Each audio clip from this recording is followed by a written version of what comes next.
Olá, amigos. O Portal DBO tem a imensa satisfação de receber a visita de um pesquisador emblemático da Embrapa, o físico Silvio Crestana, que foi também presidente da Embrapa entre 2005 e 2009. Doutor Crestana, quais são os grandes desafios da pesquisa agropecuária para a produção de alimentos, já que nos aproximamos dos 9 bilhões de pessoas? População mundial crescente, parte dessa população consumindo mais alimentos pelo poder aquisitivo, positivamente. Nós temos recursos naturais limitados, nós temos expansões das fronteiras do globo terrestre limitados hoje a uns pedaços do Brasil e África, não tem mais espaço para expansão. E aí nós temos que produzir mais com menos, cada vez mais. Tanto é que hoje, se a gente comparar 10 anos atrás, hoje tecnologia pesa quase 70% do fator de produção. Mão de obra e terra, os outros 30%. Então, por aí a gente já vê a importância. E o crescimento do sucesso brasileiro, não é?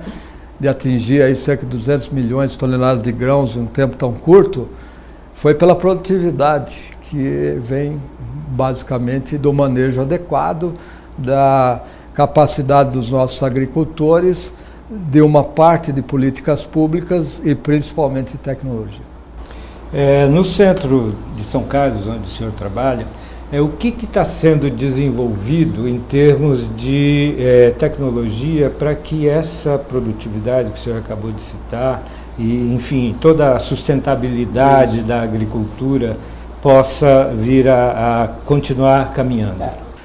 Esse aumento de produtividade e diminuição de custos, você cada vez mais precisa de sensores, você precisa de equipamentos, de automação, você precisa usar inteligência artificial, você precisa se acoplar às máquinas, aos instrumentos, aos implementos, né?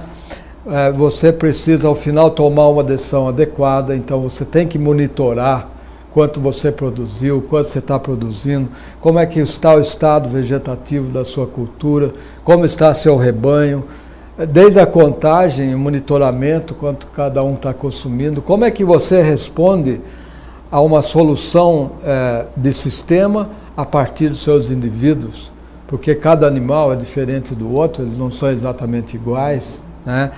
Você tem variabilidade no campo agrícola, né? O solo não é igual, a fertilidade não é igual, a retenção de água é diferente. Então, hoje a ciência está trabalhando e a tecnologia para juntar tudo isso em bancos de dados, de informações, e saber garimpar a informação que interessa para você aumentar a competitividade e sustentabilidade do sistema e tomar decisão. É isso que o centro trabalha. Nós chamamos essa área de agricultura de precisão, agricultura inteligente, né?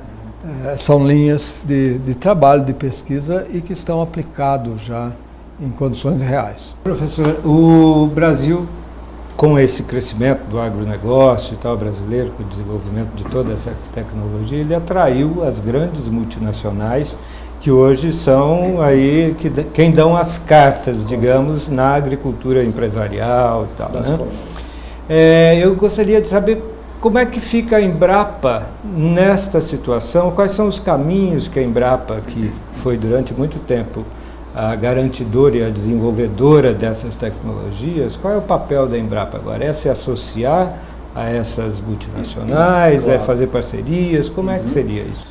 Essa é uma discussão, primeiro, interna, muito importante da Embrapa. A Embrapa está fazendo, de alguma maneira, essa discussão internamente.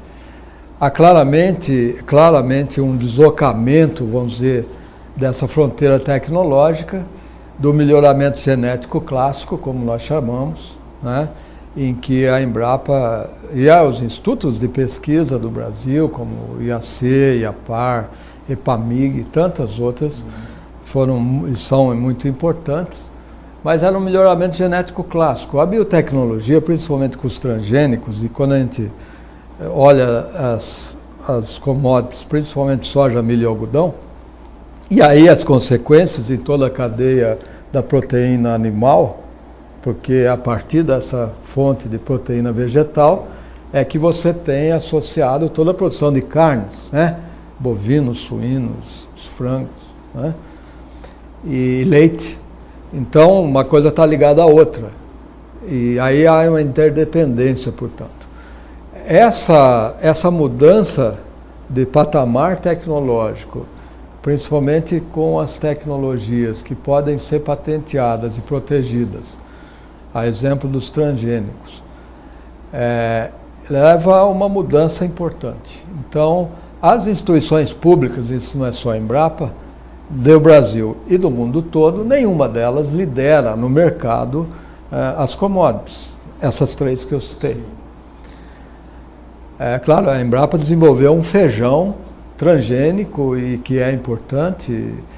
Nós estamos usando biotecnologia, clonagem de animais, tem uma série de linhas e coisas importantes que a iniciativa privada não faz ou não se interessa, e isso a Embrapa faz, ou os institutos de pesquisa. Portanto, tem um nicho aí, tem um valor estratégico, nós temos um papel social, tem muitas tecnologias que não são comerciais e que nós precisamos desenvolver e disponibilizar. Nós temos exemplos mesmo na Embrapa Instrumentação, da fossa séptica biodigestora, equipamentos simples, a energia solar para controlar a irrigação, e assim por diante, que vão e ajudam muito, principalmente a agricultura familiar e componentes importantes dessa agricultura que precisa ter extensão rural, precisa ser assistida, precisa ser tecnicamente apoiada, né? Mas nós temos uma agenda comercial, essa bilionária do Brasil, né? Fertilizantes, defensivos, corretivos, né? Sementes, parte toda da armazenagem, transporte, conservação, né?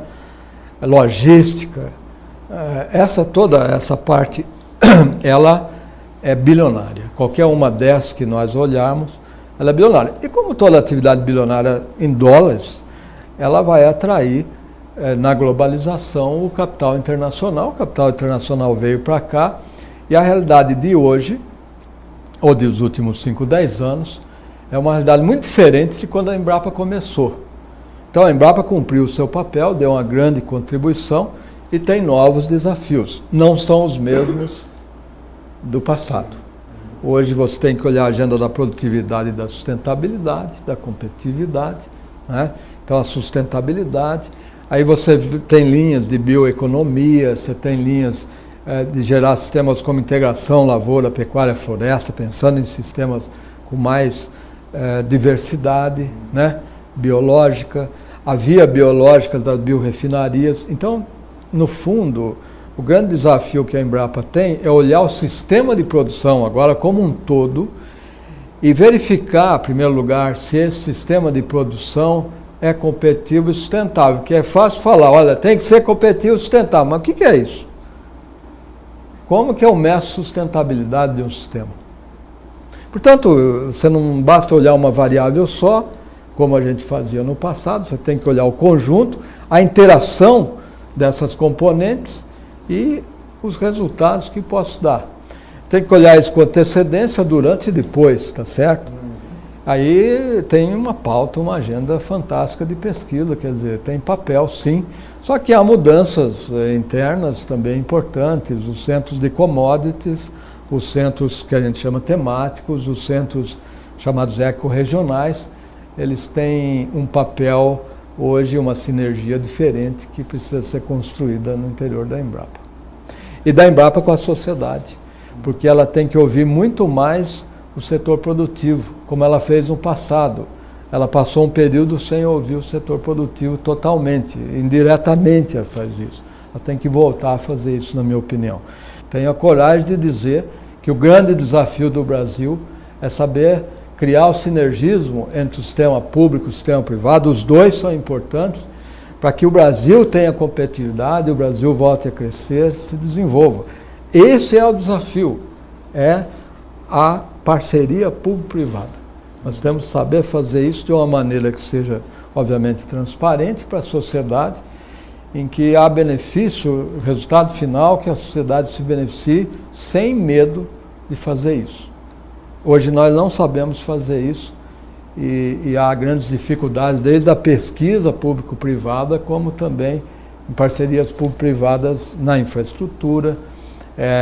E aí a gente está vendo o capital financeiro internacional chegar, financiar ou fazer essas coisas por conta própria e, por consequência, no futuro, comandar e dominar esses setores estratégicos que o Brasil tem hoje, principalmente do agropecuário. Doutor Crestana, muito obrigado pela sua participação.